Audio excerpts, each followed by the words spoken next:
장 2절에서 13절까지의 말씀, 제가 가진 성경으로 구약 451면에 있습니다. 구약 성경 451면, 사무엘상 25장 2절에서 13절까지의 말씀, 우리 한 절씩 교독하도록 하겠습니다. 마온에 한 사람이 있는데 그의 생업이 갈멜에 있고 심히 부하여 양이 3,000마리요 염소가 1,000마리이므로 그가 갈멜에서 그의 양털을 깎고 있었으니 그 사람의 이름은 나발이요 그의 이름은 그 여자는 종묘하고 육모가 아름다워 남자는 완고하고 행실이 악하며 그는 갈멜 죽습니다. 다윗이 나발이 자기 양털을 깎는다 함을 광야에서 들은지라.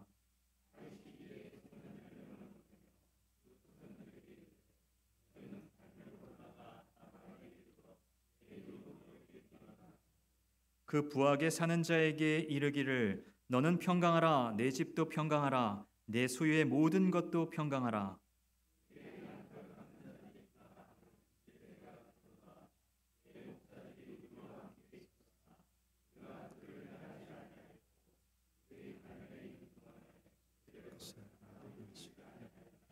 내 소년들에게 물으면 그들이 내게 말하리라. 그런즉 내 소년들이 내게 은혜를 얻게 하라. 우리가 좋은 날에 왔은즉 내 손에 있는 대로 내 종들과 내 아들 다윗에게 주기를 원하노라 하더라 하라.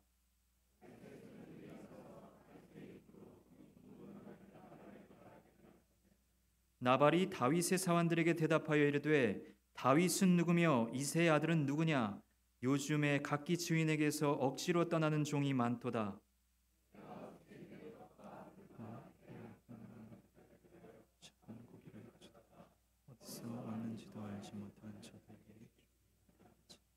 이에 다윗의 소년들이 돌아서 자기 길로 행하여 돌아와 이 모든 말을 그에게 전하매 다윗이 자기 사람들에게 이르되 너희는 각기 칼을 차라 하니 각기 칼을 차매 다윗도 자기 칼을 차고 400명 가량은 데리고 올라가고 200명은 소유물 곁에 있게 하니라.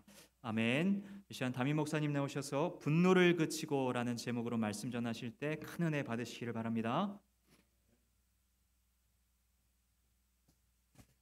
네, 오늘 본문 초반부에 한 사람의 이름이 나오고 있습니다. 저자는 그 이름을 소개하기도 전에 그는 심히 부자라고 하면서 그의 재산이 양이 3,000마리, 염소가 1,000마리나 된다고 소개하고 있어요. 이 사람 외에 소문난 부자였던 사람 있죠, 욥. 그 욥이 소유한 양이 7,000마리였다라고 했으니까 이 사람도 욥만큼은 아니라 하더라도 상당히 부자라는 것을 알 수 있습니다.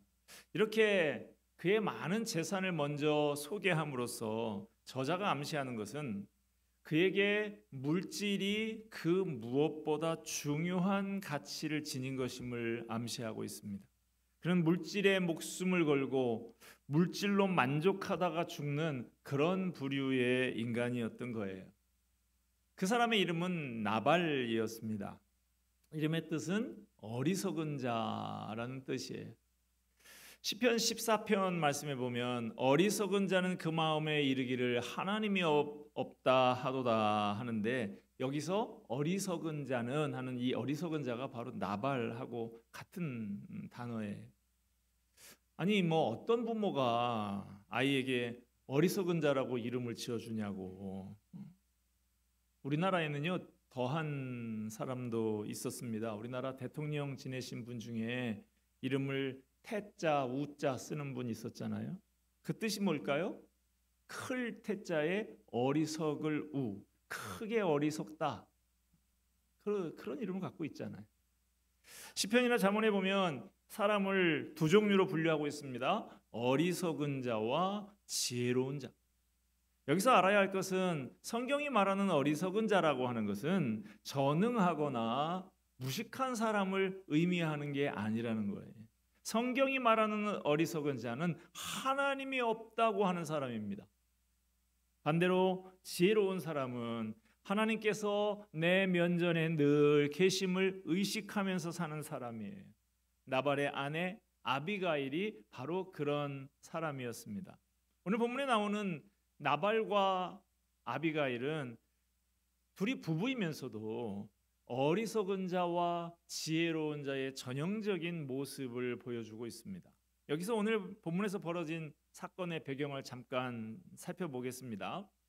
지금 다윗과 그 일행이 사울 왕을 피해서 살고 있었던 광야는 그야말로 무법천지였습니다. 알리바바와 40인의 도적에 나오는 것과 같은 조직 폭력배들이 우글우글거리는 곳이, 여행자들을 약탈하고 가축을 훔쳐가고 작은 마을들을 노략질하는 일들이 다반사로 일어나는 곳입니다. 다윗과 뜻을 같이 하는 동지들은 이런 폭력으로부터 주민들을 보호하는, 말하자면 자율경비대 같은 역할을 했습니다. 오늘 등장하는 나발이라고 하는 부유한 목축업자도 바로 이 자율경비대의 혜택을 입으면서 경제적인 이익을 누린 사람이었어요. 그러던 중에 양털을 깎는 시기가 돌아왔습니다. 유목민들에게 있어서 양털을 깎는 시기라고 하는 것은 농사 짓는 사람들에게 추수 때와 같은 것입니다. 여기저기에서 흥겨운 잔치가 벌어집니다. 곳간에서 인심이 난다고. 주머니 사정이 넉넉해지면 인심이 후해지고 평소에 은혜를 입은 분들에게 선물을 들고 가서 감사의 표시를 하는 것이 상례인 것이죠. 다윗의 자율경비대 캠프에도 평소에 이모저모로 돌봐주던 그 부잣집 나발의 집에 잔치가 벌어졌다는 소문이 들리고 고기를 굽고 빵을 굽고 하는 냄새가 진동을 합니다. 그런데 잔치의 그 순서가 다 끝나가는데도 이 다윗의 경비대 캠프에 별다른 기별이 없는 거예요. 600명의 그 식구들을 먹여 살려야 하는 다윗의 체면이 말이 아닌 것이죠. 당장 수백 명을 몰고 가서 강압적인 분위기를 조성할 수도 있겠지만 다윗은 대원 몇 명만 나발에게 보냅니다. 그들은 우리는 다윗이 보내서 왔다고 하면서 이렇게 넉넉하실 때 그동안 광야의 강도들로부터 보호해준 그 은덕을 생각해서 얼마간 챙겨서 좀 보내달라고 정중하게 요청을 합니다. 그런데 결과는 다윗의 기대와는 전혀 달랐어요. 나발은 다윗이 보낸 그 대원들에게 도대체 다윗이 누구냐?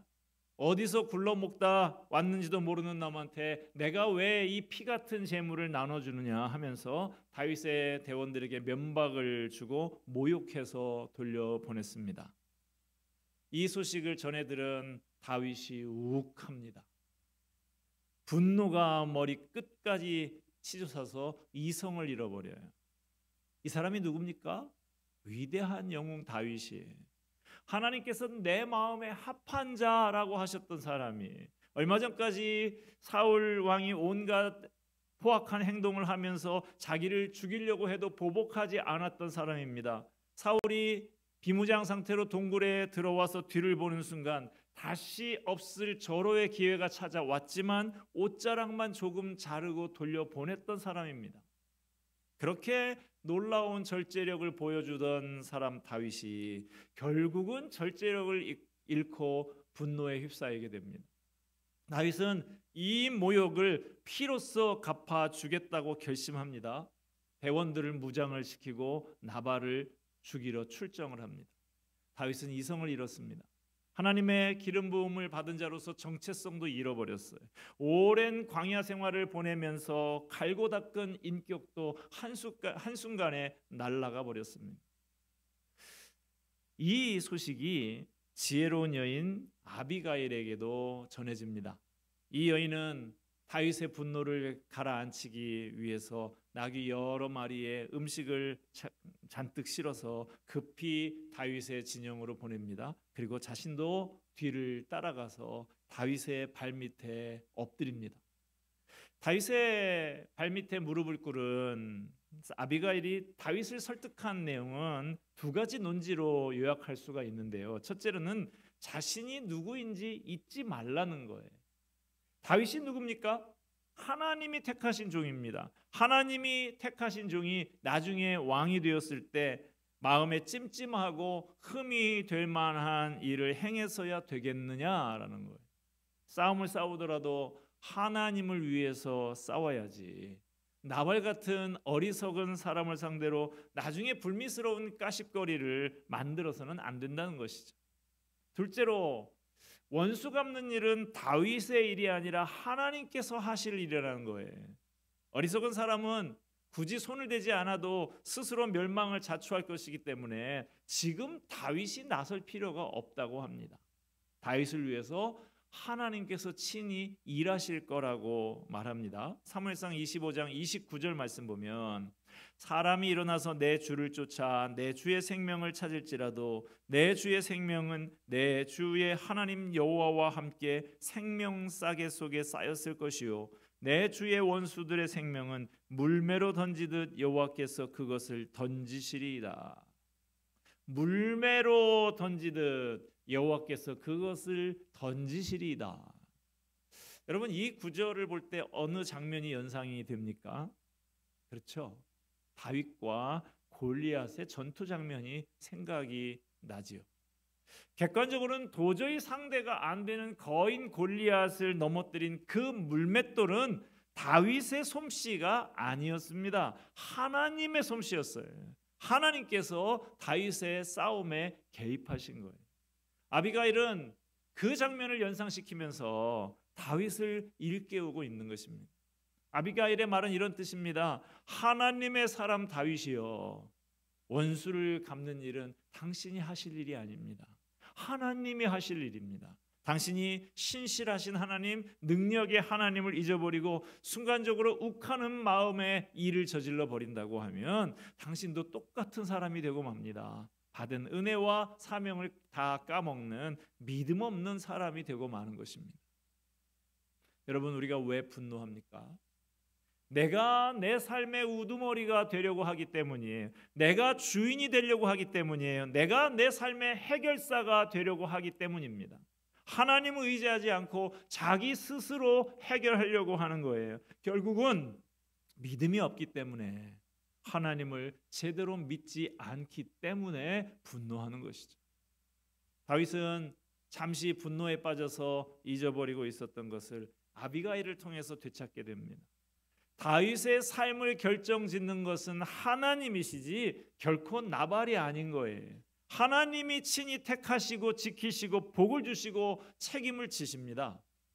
자, 아비가일의 말을 들은 다윗의 태도가 어떻게 바뀝니까? 사무엘상 25장 32절 말씀 보면 다윗이 아비가일에게 이르되 오늘 너를 보내어 나를 영접하게 하신 이스라엘의 하나님 여호와를 찬송할지로다. 다윗은 참 겸손하게 잘 배우는 사람이에요. 화가 머리끝까지 차올라서 칼을 뽑기 직전인데도 이 여인의 충고를 끝까지 경청합니다. 그리고 자기의 태도를 완전히 바꿉니다. 누구에게든지 겸손히 배우려는 자세를 가진 사람은 지혜로운 사람입니다. 어떤 사람이 진심 어린 적절한 충고를 하는데도 그것을 무시하는 사람은 어리석은 사람이에요. 결국 큰 손해를 보게 되는 것이죠.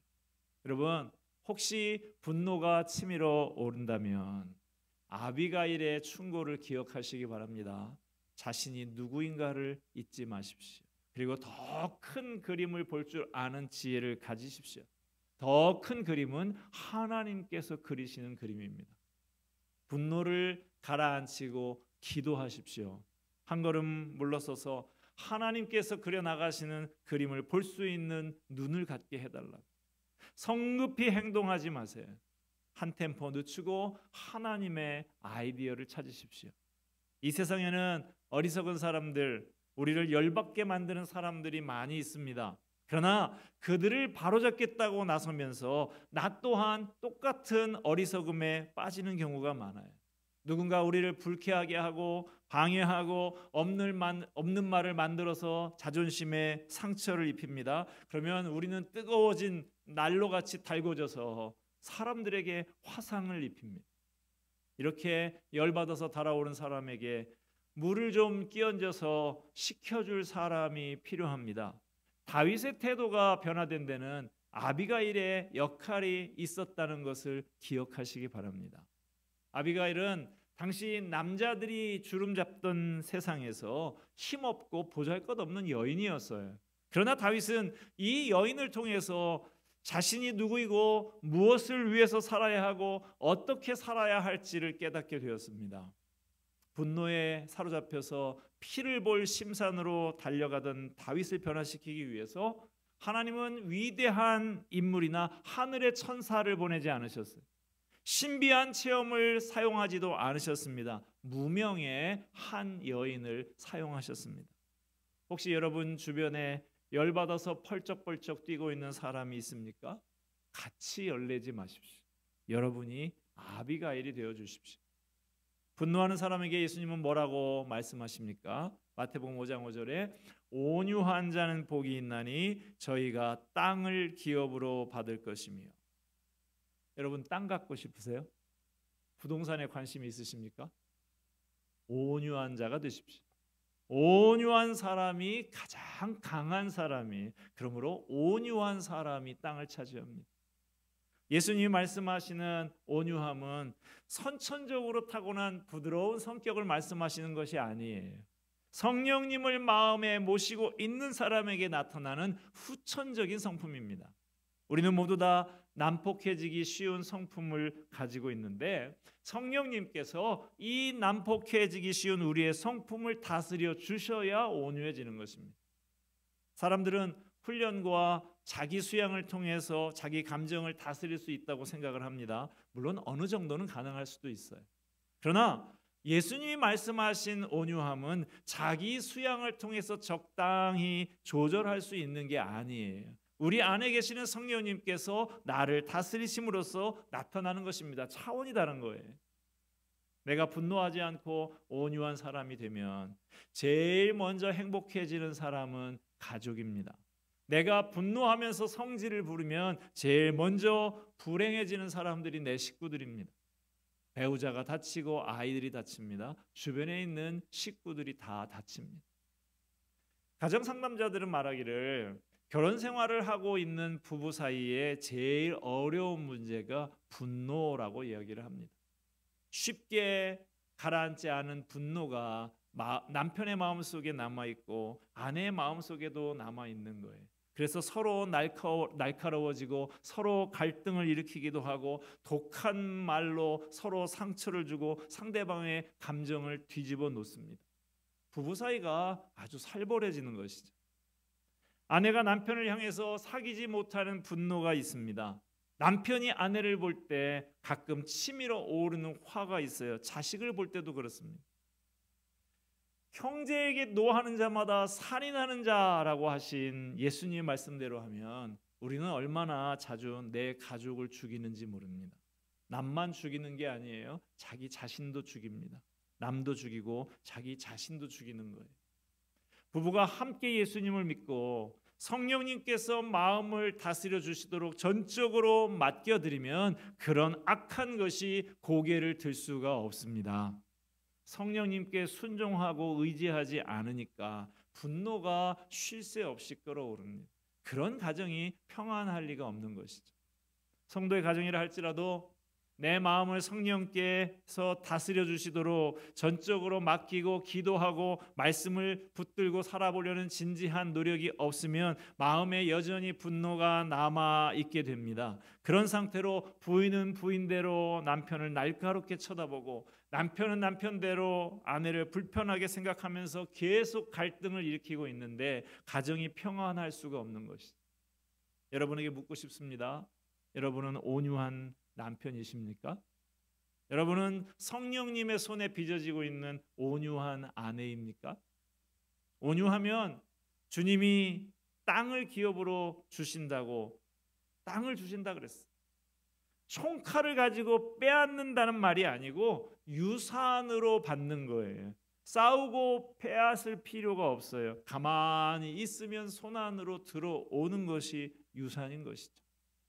분노하지 않고 가만히 있으면 처음에는 손해보는 것 같습니다. 지는 것 같아요. 그러나 결국에는 땅을 얻게 됩니다. 온유한 아내는 남편을 땅으로 얻습니다. 온유한 남편은 아내를 땅으로 얻습니다. 온유한 부모는 자녀를 땅으로 얻습니다. 가족이 온유하면 그 가정은 행복을 땅으로 얻게 됩니다. 기쁨과 만족을 땅으로 얻게 됩니다.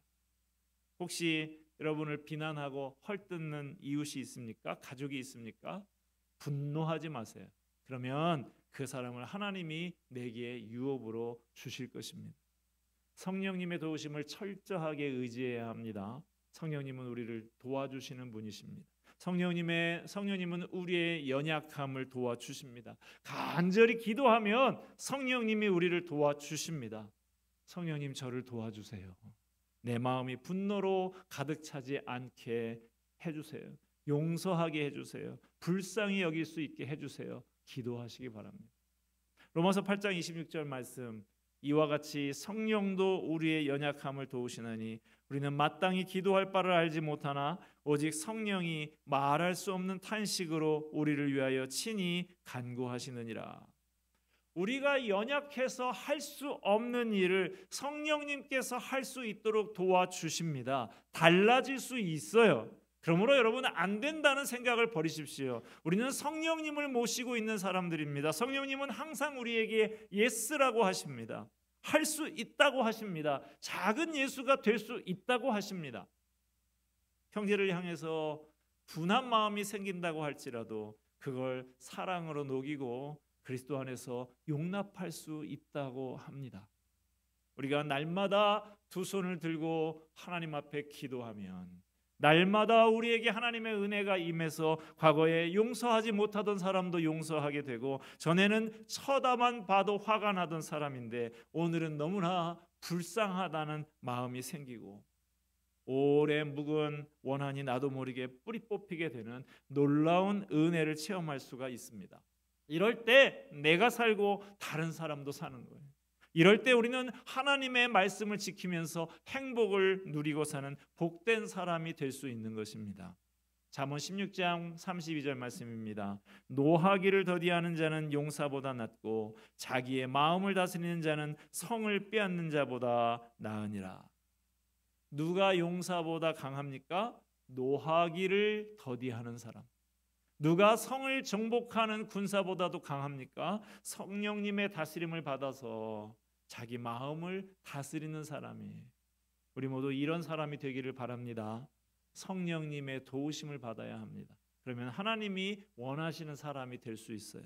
이 증오와 원한이 가득한 세상에서 우리가 가는 곳마다 하나님의 나라가 임하는 놀라운 축복을 세상 사람들에게 보여주는 그런 사람 되어야 하겠습니다. 주님께서 이 같은 은혜를 이 시간에 우리 모두에게 부어주시기를 주님의 이름으로 축원드립니다. 기도하겠습니다. 은혜와 사랑이 풍성하신 하나님 아버지, 우리는 연약합니다. 우리는 끓어오릅니다. 우리는 참지 못합니다. 그러나 이 시간 주님의 성령께서 우리 가운데 임하여 주셔서 우리가 가는 곳마다 하나님 나라가 임하는 놀라운 축복의 사람들 되게 하여 주시옵소서.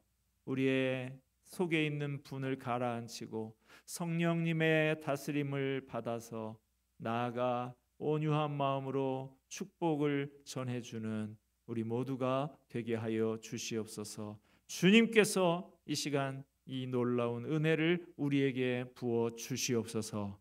예수 그리스도의 이름으로 기도하옵나이다. 아멘.